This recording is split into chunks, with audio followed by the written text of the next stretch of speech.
Welcome back to UPSC PYQ Navigator, where we decode the UPSC pattern one question at a time. So today we are going to deal with the 2024 prelims polity questions. We've already covered a few handful in the previous videos. You can have a watch. So let us continue with the remaining questions. The first question for today is, which of the following statements about the ethics committee in the Lok Sabha are correct? So you can pause the video and you can try to answer the question. So first of all, we will first understand what are the keywords in this question. So the keywords are ethics committee in Lok Sabha. We will first try to understand about this and then we can solve the question together. So about the ethics committee. Ethics committee contribute to a culture of accountability and trust, helping to sustain the confidence of the citizens in their elected leaders. The formation of the Ethics Committee in Parliament originated from a resolution adopted at the Presiding Officers Conference in New Delhi in October 1996, which called on legislatures to consider establishing an Ethics Committee. This resolution marked the beginning of the efforts to create an Ethics Committee in Indian legislatures. So first of all, the Ethics Committee was established in Rajya Sabha in 1997 by the then chairman of Rajya Sabha, K.R. Narayan. Then in Lok Sabha, in the same year, the Committee of Privileges in the Lok Sabha through a study group recommended forming a similar ethics committee. So however, this proposal was not implemented at that time. It was only during the 13th Lok Sabha that the Committee of Privileges renewed the recommendation to establish an ethics committee. So subsequently in 2000, the late Speaker GMC Balayogi set up an ad hoc ethics committee which eventually became a permanent feature of the Lok Sabha in 2015. So this is important.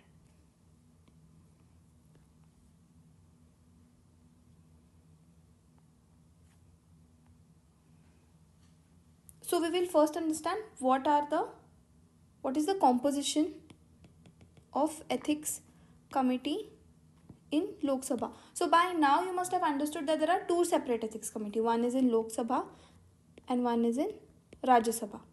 Okay. So in Lok Sabha it is composing of 15 members. Okay. These are nominated by the speaker. So what is the function of the ethics committee? It basically has two responsibilities.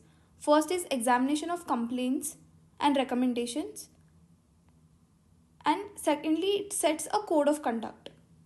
So we'll just note down the functions.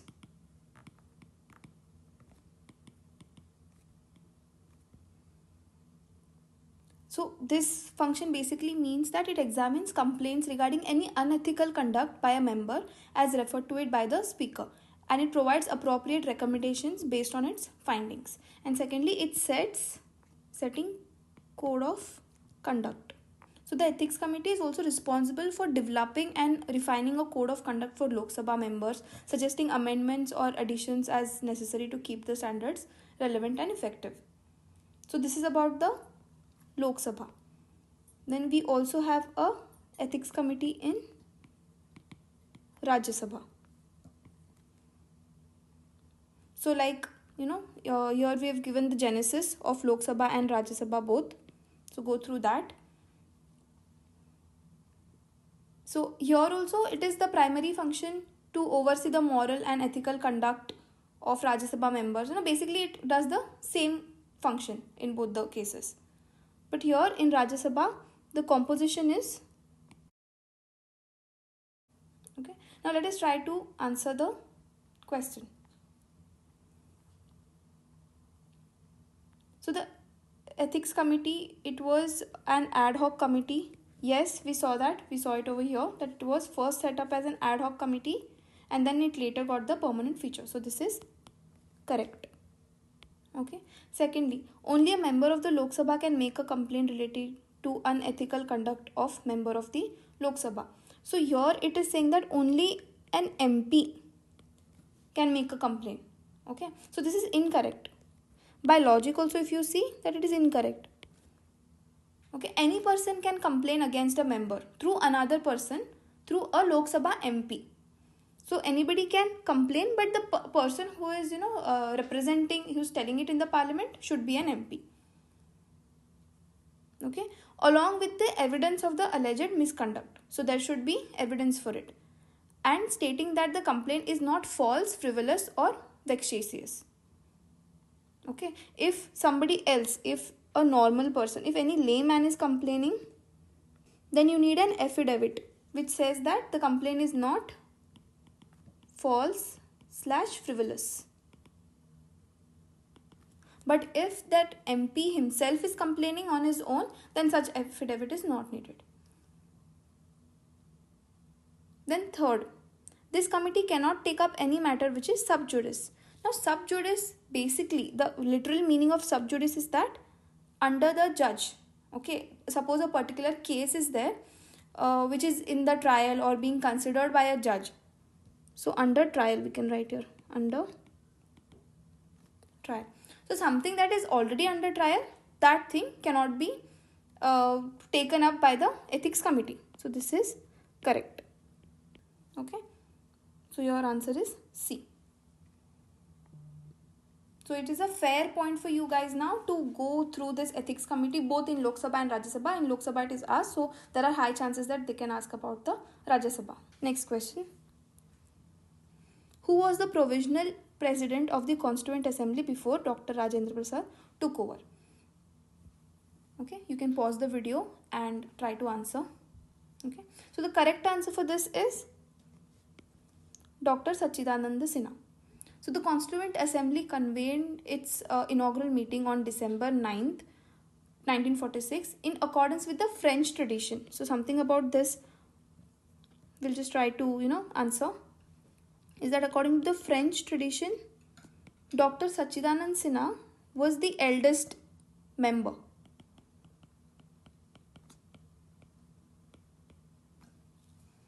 Who was chosen as the interim president of the assembly, and subsequently Dr. Rajendra Prasad was elected as the assembly's president, which was later.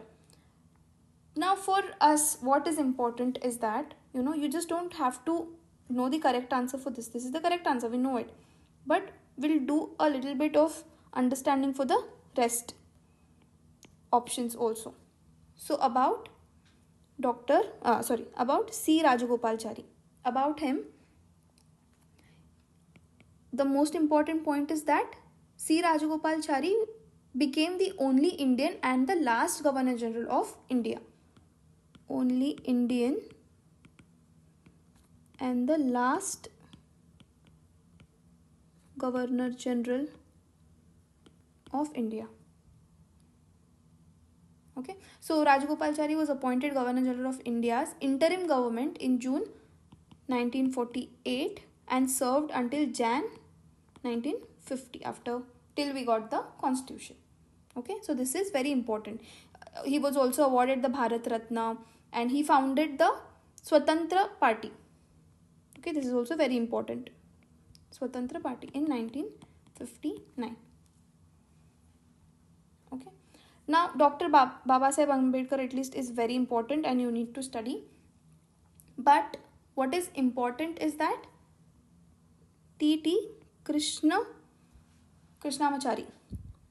Okay, why is it important? Because the drafting committee.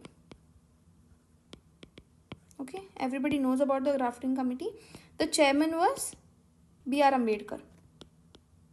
And there were 6 other members in the committee. They were K.M. Munshi, Muhammad Sadullah, Alladi Krishnaswamy Iyer, Gopal Swami Iyengar, N. Madhav Rao. He replaced B.L. Mittal, who resigned due to ill health, and T.T. Krishnamachari. He replaced D.P. Khaitan. So he was also a part of the drafting committee. Okay, and he replaced D.P. Khaitan. Okay, so this is why you have to also know about the wrong options.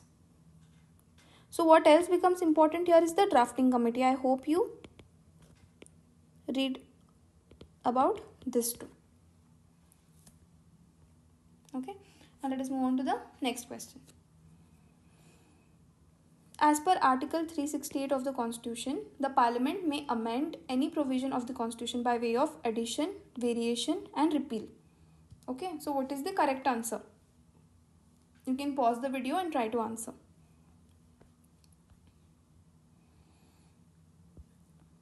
So we will solve it together.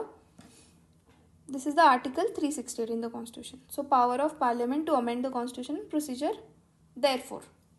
So in this particular article itself, it is given that the Parliament may exercise its constituent power, amend by way of addition, variation or repeal.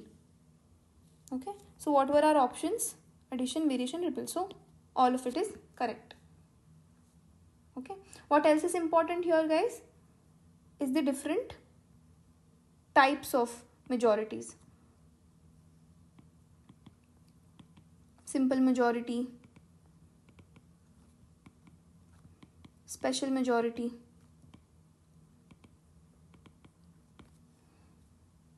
okay. It also talks about is Article 368(1).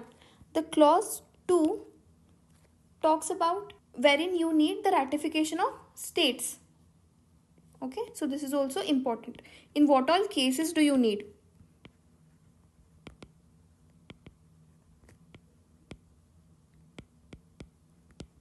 Okay, the ratification of state. Okay, so I hope you understand this. Let us begin with the next question now. So which of the following statements are correct in respect of a money bill in the Parliament? You can pause this and try to answer. Okay, so we'll do it together. This question is about the Article 109 of the Constitution. So let us see what it talks about. So a money bill shall not be introduced in the Council of States, that is Rajya Sabha. Okay, so basically 109 talks about the special procedure in respect of money bill.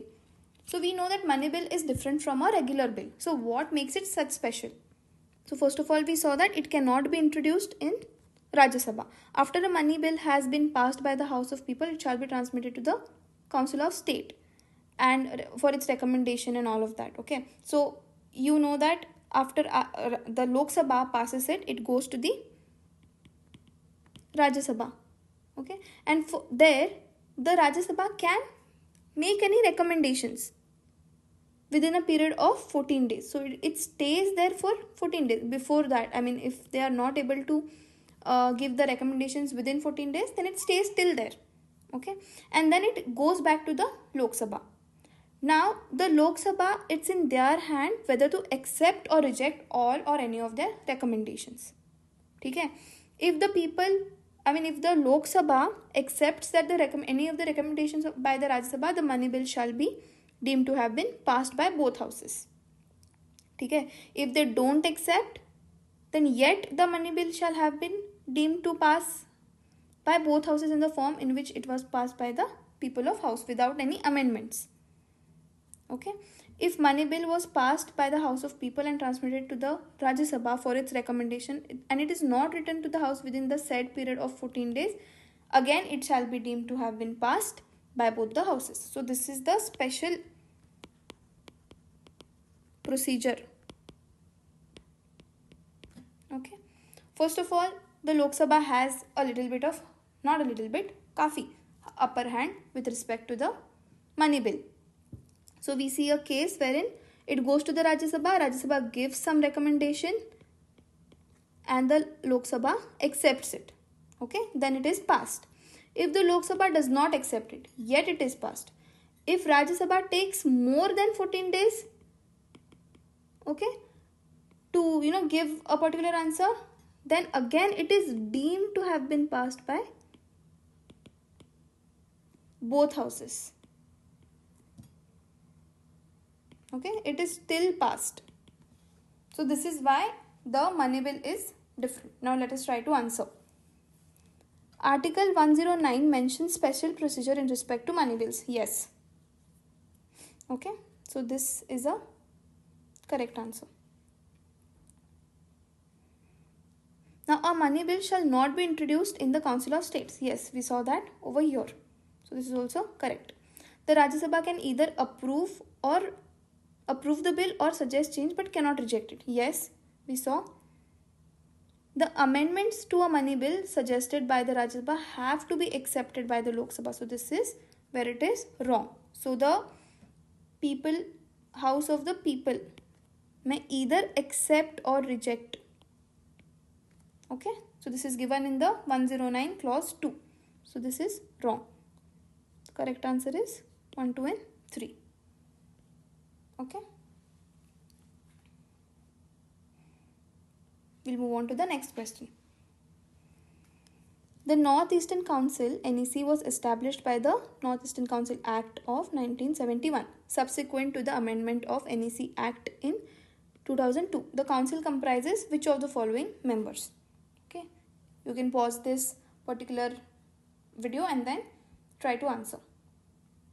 Okay, we can do it together otherwise. So the North-Eastern Council is under the administrative purview of the Ministry of Development of the North-Eastern Region. Okay, M. Donor. NEC is not a constitutional body but a statutory organization established under the North-Eastern Council Act 1971, amended in 2002. Okay, it is the nodal agency for the economic and social development of the North-Eastern region, which consists of the 8 states. Okay, the council comprises of governors, chief ministers of the constituent states, and 3 members nominated by the president. Okay, now let us try to answer the question. Governor of the constituent state. Yes, did we see that? Yes, this is correct. Then chief minister of the constituent state. Yes. And 3 members nominated by the president. This is also correct. Home Minister of India. So this is not given in the it is not in the NEC Council. Hence, our correct answer is 1, 2 and 3. Okay. So, this is all for today's video, guys. I hope that you are enjoying this initiative because it is very important to understand the mindset of UPSC. Only then you can crack it. Okay. Thank you so much. If you like this video, like, share, subscribe, share it with your friends who are also preparing for UPSC Prelims. And I'll see you in the next video. Thank you.